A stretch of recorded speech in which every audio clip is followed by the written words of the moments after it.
બોટાદના હળદર ગામમાં કરદાકાંડને લઈ થયેલા હુલ્લડમાં ગામ લોકો પર થયેલી ફરિયાદને લઈ હીરાભાઈ સોલંકી અને દિવ્યેશભાઈ સોલંકીએ હળદર ગામની મુલાકાત કરી હતી. બોટાદ જિલ્લાના હળદર ગામે કરદાકાંડ થયો હતો, જેમાં ખેડૂતોની ધરપકડ કરવામાં આવી હતી. ત્યારે આમ આદમી પાર્ટીના ભાવનગર જિલ્લા પ્રમુખ બ્રિજરાજ સોલંકી દ્વારા વિડીયો વાયરલ કરી 1 મહિના પછી કોળી સમાજના પીડિત પરિવારની મુલાકાતે આવેલ હીરા સોલંકી અને દિવ્યેશ સોલંકી પર ટિપ્પણી કરતા વિવાદ સર્જાયો હતો. ત્યારે આ વિડીયો વાયરલ કરી કોળી સમાજના ભાગલા પાડવાની વાતનો બોટાદ જિલ્લા કોળી સમાજ દ્વારા વિરોધ કરવામાં આવ્યો હતો. જેમાં બોટાદ જિલ્લા કોળી સમાજ પ્રમુખની અધ્યક્ષતામાં યોજાયેલ પ્રેસ કોન્ફરન્સમાં બ્રિજરાજ સોલંકીનો વિરોધ કરવામાં આવ્યો હતો. તેમાં કોળી સમાજના અપમાન સાંખી નહીં લેવાય તેવી ચીમકી અપાઈ હતી અને પુરુષોત્તમ સોલંકી પરિવાર જિંદાબાદના નારા લગાવી બ્રિજરાજ સોલંકી હાય હાયના નારા લગાવી ઉગ્ર વિરોધ કર્યો હતો. હળદર ગામે ગત 16 તારીખે સાંજે માનનીય શ્રી પુરુષોત્તમભાઈ સોલંકી સાહેબની સૂચનાથી માનનીય શ્રી હીરાભાઈ સોલંકી અને પુરુષોત્તમભાઈ સોલંકી સાહેબના દીકરા એવા માનનીય શ્રી દિવ્યેશભાઈ સોલંકીએ હળદરના પીડિત લોકોના પ્રશ્ન સાંભળવા, એમની રજૂઆત સાંભળવા માટે એમને હળદર ગામની મુલાકાત લીધી હતી. જ્યારે હળદર ગામનો પ્રશ્ન બન્યો ત્યારથી જ માનનીય શ્રી હીરાભાઈ સોલંકી અને માનનીય દિવ્યેશભાઈ સોલંકી અને માનનીય પુરુષોત્તમભાઈ સોલંકી અહીંના તમામ આગેવાનો સાથે સંકલનમાં હતા અને વિષયને જાણી રહ્યા હતા. ગત 16 તારીખે જિલ્લાના સૌ આગેવાનો અને હળદર ગામના સૌ આગેવાનો દ્વારા એમને આમંત્રણ આપવામાં આવ્યું અને એમને હળદર ગામની મુલાકાત લીધી હતી. મુલાકાતનો હેતુ ફક્ત એટલો હતો કે અહીંની પરિસ્થિતિ જાણી અને સરકારમાં એક પ્રતિનિધિ મંડળ રૂપે જઈ અને જે કઈ રસ્તો થાય એ રસ્તો કરવા માટેની વાત હતી. હળદર ગામની મુલાકાત અને એ મીટિંગ સભા એ કોઈ રાજકીય સભા નહોતી, ફક્ત ને ફક્ત સમાજની મીટિંગ હતી. આ મીટિંગમાં તમામ પાર્ટીના લોકો ત્યાં હાજર હતા, ચાહે આમ આદમી પાર્ટી હોય, ભારતીય જનતા પાર્ટી હોય કે કોંગ્રેસ, સૌ સમાજના લોકો જે તે પાર્ટી સાથે જોડાયેલા ત્યાં હાજર હતા અને સમાજની પરિસ્થિતિ જાણવા માટેનો પ્રયત્ન કર્યો હતો. હીરાભાઈ સોલંકી પણ અમારા ગુજરાત કોળી સમાજના પ્રમુખ છે. માનનીય દિવ્યેશભાઈ સોલંકી ગુજરાત કોળી સમાજના યુવા પ્રમુખ છે. એટલે સમાજ માટે હર હંમેશ માટે સોલંકી પરિવારે કામ કર્યું છે. ત્યારે સસ્તી લોકપ્રિયતા મેળવવા માટે, સોશિયલ મીડિયામાં વિડીયોઝ અને રીલ બનાવવા માટે બ્રિજરાજ સોલંકી એ ક્યાંક ને ક્યાંક એ મીટિંગનો વિરોધ કરવામાં આવ્યો છે. એના માટે થઈ અને અમારા રાણપુર તાલુકા અને બોટાદ જિલ્લાના સૌ આગેવાનો અહીંયા ઉપસ્થિત થઈ અને મીડિયા સમક્ષ અમારે રજૂ થવું પડ્યું છે.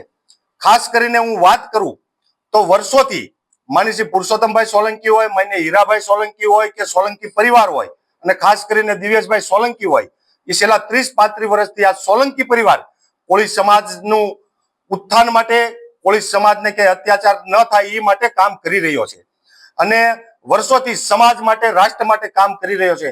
એક વચ્ચે આપણે વાત કરીશ કે માનનીય પુરુષોત્તમભાઈ સોલંકીની આજે તબિયત નાદુરસ્ત હોવા છતાં પણ હર હંમેશ માટે એ સમાજ વચ્ચે ઉભા રહ્યા છે અને સમાજના દુઃખમાં સહભાગી થઈ રહ્યા છે. પુરુષોત્તમભાઈ સોલંકી અને હીરાભાઈ સોલંકી અને દિવ્યેશભાઈ સોલંકી એ રીલ નહીં, એક રિયલ છે. વર્ષોથી સમાજને ઉત્થાન માટે કામ કર્યું છે.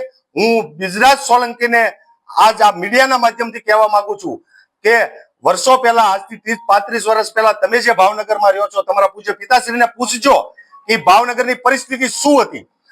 એ માનની પુરુષોત્તમભાઈ સોલંકી, હીરાભાઈ સોલંકીના આવવાથી અને આજે સમાજની પરિસ્થિતિ કેટલી આગળ આવી છે. પુરુષોત્તમભાઈ સોલંકી એટલે કોળી સમાજનું હૃદય સમ્રાટ છે.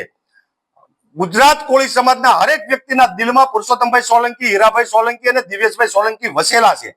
કોળી સમાજનું એક વટવૃક્ષ છે. ત્યારે હું ભાઈ બ્રિજરાજ સોલંકીને આજે કહેવા માંગીશ કે આ વટવૃક્ષની ડાળી પકડીને ક્યાંક ને ક્યાંક તમે પણ આગળ આવ્યા છો. આજે કોળી સમાજના હૃદય સમ્રાટ અને એમના પરિવાર વિરુદ્ધમાં જ્યારે તમે બોલવાની વાત કરી રહ્યા છો અને આવું બોલી અને સસ્તી પ્રસિદ્ધિ મેળવી અને ચમકવાની વાત કરી રહ્યા છો, તો ભાઈ તમે જે પ્રકારે એન્ટ્રી કરી રહ્યા છો એ ફિલ્મી દુનિયામાં અને રીલમાં આવે, ક્યાંય ને ક્યાંય રિયલમાં ન આવે. રિયલ માટે પુરુષોત્તમભાઈ સોલંકી સાહેબ, હીરાભાઈ સોલંકી સાહેબ અને ભાઈ શ્રી દિવ્યેશભાઈની જેમ જમીન ઉપર ઉતરીને કામ કરવું જોઈએ. આજે તમે સસ્તી લોકપ્રિયતા મેળવવા માટે આ પ્રકારના જ્યારે સમાજના ભાગલા પાડવાનું કામ કરી રહ્યા છો, ત્યારે સમાજનો હરેક યુવાન, સમાજનો હરેક આગેવાન ક્યારે આ સાંકી નહીં લે અને સમાજનો યુવાન જ્યારે આપની સામે બોલવાનું ચાલુ કરશે, આપને પાછળ જ્યારે આવશે ને, ત્યારે તમને પણ આના જવાબ દેવા માટે અઘરા પડશે. પુરુષોત્તમભાઈ સોલંકી સાહેબ એ કોળી સમાજનું માન સન્માન, કોળી સમાજની આન બાન શાન અને કોળી સમાજના હૃદય સમ્રાટ છે. પુરુષોત્તમભાઈ સોલંકીની ઉપસ્થિત એ કોળી સમાજને એક મજબૂત બનાવવા માટે, કોળી સમાજને તમામ ક્ષેત્રે આગળ વધારવા માટેનું એ નામ છે. એટલે આપ સૌને અને આપના માધ્યમથી હું ભાઈ બિજરાજ સોલંકીને કહેવા માંગુ છું કે સમાજના ભાગલા પાડવાનું બંધ કરો. સમાજના ભાગલા પાડી અને તમારી રાજકીય કારકિર્દીને ચમકાવવાનું બંધ કરો. એ ફક્ત રીલમાં અને ફિલ્મી દુનિયામાં સારું લાગે. સમાજના યુવાનો ક્યારેય આ સાંકી નહીં લે. અને આજના આ પ્રેસ કોન્ફરન્સના માધ્યમથી અહીંયા સમાજના મની કેશુભાઈ પંચાળા હોય, મની બટુકભાઈ ભુવા હોય, તાલુકા પંચાયત જિલ્લા પંચાયતના સૌ સદસ્યો, સૌ સરપંચો, સામાજિક સૌ આગેવાનો, સૌ યુવાનો ઉપસ્થિત છે. ત્યારે હું બિજરાજ સોલંકીના આપના માધ્યમથી કહેવા માંગુ છું કે તમે જે ડાળ પકડીને આગળ આવ્યા છો એ ડાળ પકડીને આજે તમારી સસ્તી લોકપ્રિયતા માટે, તમારી રાજકીય કારકિર્દી ચમકાવવા માટે થઈ અને જે તમે મીડિયા સમક્ષ આવીને વાત કરી રહ્યા છો એ સંપૂર્ણ તમારું જે કઈ વાત હોય એને બંધ કરો. તમને તમારી રાજકીય કારકિર્દી, તમારી રાજનીતિ મુબારક છે, પણ સમાજના ભાગલા પાડી અને ખાસ કરીને આ સમાજના હૃદય સમ્રાટ કહી શકાય એવા પુરુષોત્તમભાઈ સોલંકી સાહેબ, માનની હીરાભાઈ સોલંકી સાહેબ, માનની શ્રી દિવ્યેશભાઈ સોલંકી અને એમની ઉપર જ્યારે તમે ટીકા ટિપ્પણી કરી રહ્યા છો ત્યારે આ ગુજરાતનો કોળી સમાજ ક્યારેય સાંકી નહીં લે. એક છેલ્લી વાત કે માનની પુરુષોત્તમભાઈ સોલંકી, માનની હીરાભાઈ સોલંકી હોય, માનની દિવ્યેશભાઈ સોલંકી હોય, 30-35 વર્ષથી આ સમાજના ઉત્થાન માટે કામ કરી રહ્યા છે. રાજકીય વિષય સાઈડમાં મૂકી, રાજકીય ચિંતા કર્યા વગર આ સમાજની વાત મજબૂતાઈથી, જ્યારે સામાજિક લેવલ ઉપર હોય, રાજકીય લેવલ ઉપર હોય, એ મજબૂતાઈથી મૂકી રહ્યા છે અને સમાજના પ્રશ્નો હલ કરવા માટેનું કામ કર્યું છે. હળદર જે કઈ વિષય બન્યો એમાં પણ જે દિવસે વિષય બન્યો ત્યારથી જ તે સમાજની સાથે સંકલનમાં હતા. સમય ગોઠવાનો એટલે સમાજની ચિંતા માટે, સમાજના પ્રશ્ન માટે, સમાજની પીડા સાંભળવા માટે એ સમાજના પ્રમુખ તરીકે ઉપસ્થિત રહ્યા હતા, નહીં કે કોઈ રાજકીય પાર્ટી માટે થઈ. અને મુખ્યમંત્રીશ્રીને રજૂઆત કરી અને એ જે કઈ એમાં યોગ્ય થતું હોય એ કરવા માટેની વાત લઈને આવ્યા હતા. ત્યારે બિજરાજ સોલંકીએ જે પ્રતિક્રિયા આપ્યા છે એને અમે સ્પષ્ટ શબ્દોમાં વખોડી કાઢીએ છીએ. અને આવનારા સમયમાં પૂર્વમાં પણ માનની શ્રી પુરુષોત્તમભાઈ સોલંકી હોય, હીરાભાઈ સોલંકી હોય, દિવ્યેશભાઈ સોલંકીએ વાત કરેલી હતી. રાષ્ટ્ર માટે કામ કર્યું છે, સમાજ માટે કામ કર્યું છે, વિસ્તાર માટે કામ કર્યું છે.